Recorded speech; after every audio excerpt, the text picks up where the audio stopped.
Assalamualaikum warahmatullahi wabarakatuh. Perkenalkan, nama saya Gustaf Piananda dan saya berkuliah di Universitas Nasional Pasim. Di sini saya mengambil jurusan S1 Manajemen. Dan di sini juga saya telah menerima soal ujian tengah semester dari Ibu Wala, dan di sini juga saya akan berusaha menjawab soal tersebut. Dan yang pertama, saya telah men-screenshotkan sebuah produk di salah satu aplikasi jualan online.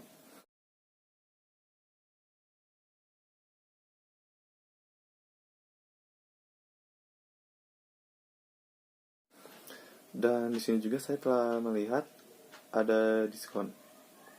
Dan diskon ini yang dari asalnya Rp70.000 menjadi Rp65.800. Dan kenapa saya memilih produk ini?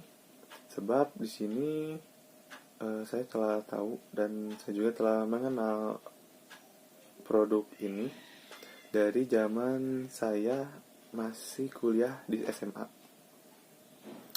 Dan produk tersebut adalah sendal gunung yang berbrand Eiger. Dan brand ini dulunya itu sangat gimana ya? Mungkin belum banyak orang yang tahu.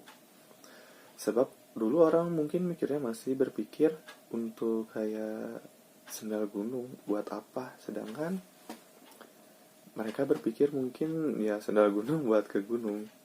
Sedangkan untuk zaman sekarang, sendal tersebut masih bisa dipakai untuk berpergian ya, seperti main keluar istilahnya, atau juga ya istilahnya yang di outdoor lah. Dan di sini juga ada 6 langkah penetapan harga. Yang pertama, memilih tujuan penetapan harganya. Kenapa kita harus menetapkan harga, dan kenapa kita juga harus ada tujuannya? Sebab kita tuh ini mau menjual produk tersebut kemana gitu? Ke orang tua kah, atau mungkin ke anak muda? Dan untuk harganya harus bisa disesuaikan dari yang kerja atau yang tidak kerja. Dan yang kedua, menentukan permintaan. Di sini kenapa kita harus menentukan permintaan? Sebab bila kita tidak menentukan permintaan, kita akan merugi. Misalnya brand tersebut menjual sandal bertipe A dan bertipe B. Dan seandainya bila si tipe A tersebut tuh ternyata permintaannya kurang tuh, misalnya kan yang A tuh malah lebih hits dan lebih banyak disukai oleh para masyarakat pengguna. Jadi kenapa kita sangat membutuhkan menentukan permintaan? Karena itu. Memperkirakan biaya.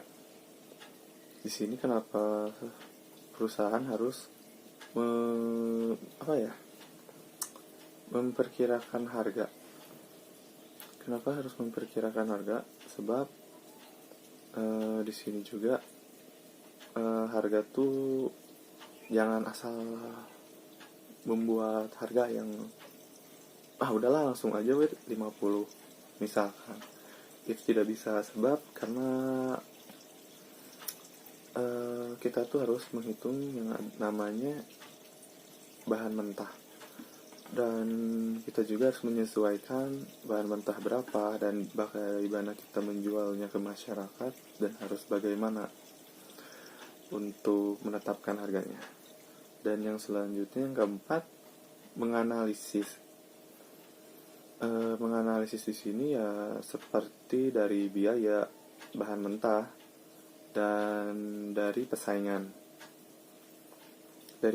lain. Sebab untuk sekarang sendal gunung sangat sudah ada beberapa brand lain yang berusaha untuk menyaingi Eiger. Jadi kita harus menentukan harga. Misalnya pesaing tuh memilih harga di sekitaran 30.000. Kita juga harus berusaha meminimalisir dari 30.000 tersebut. Dan mungkin untuk lebih kayak sedikit mahal karena bisa juga dari bahannya yang bagus, sedangkan yang 30.000 itu mungkin barangnya kurang maksimal ya. Dan yang kelima, memilih metode penetapan harga. Metodenya tuh kita harus bagaimana sih metodenya penetapan harga? Ya metodenya ya dari target tersebut. Dan menurut saya ya karena target itu sangat penting, sebab dalam suatu perusahaan bila perusahaan tersebut tidak memiliki target, maka itu akan sangat sia-sia. Dan jadi kenapa kita harus menetapkan harga dari target kita dan tujuan kita mau kemana. Dan yang keenam, memilih harga akhir. Nah, di sini harga akhir adalah kenapa kita harus memilih harga akhir? Sebab kenapa perusahaan tersebut menjual ya otomatis ingin mendapatkan laba atau mendapatkan uang. Jadi si perusahaan tersebut ya harus mau tidak mau memilih harga akhir.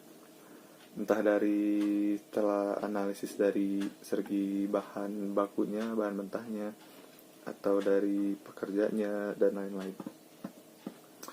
Dan di sini juga saya telah membaca dari interaksi antara si pemilik toko online tersebut, dan saya telah membacanya. Dan interaksi tersebut ya misalkan ada barang yang cacat, si toko ini akan bertanggung jawab dan menerima untuk pengembalian barang ya menjadi lebih baik, yang asalnya cacat menjadi tidak cacat intinya. Dan di sini juga saya melihat ada komen yang bagus karena di sini saya melihat komenannya tuh para pelanggan yang membeli sangat puas dengan barang tersebut. Jadi di sini rata-rata sangat puas, dan kemungkinan orang yang menjual ini tidak menjual asal dan tidak menjual barang cacat. Sekian dari saya, dan saya di sini telah menjawab pertanyaan dari UTS Ibu Wala. Mohon maaf bila ada kata yang tidak menyenangkan dan tidak enak, dan maaf juga bila saya lebih banyak diamnya, mungkin lebih kayak banyak mikirnya. Sekian dari saya. Assalamualaikum warahmatullahi wabarakatuh.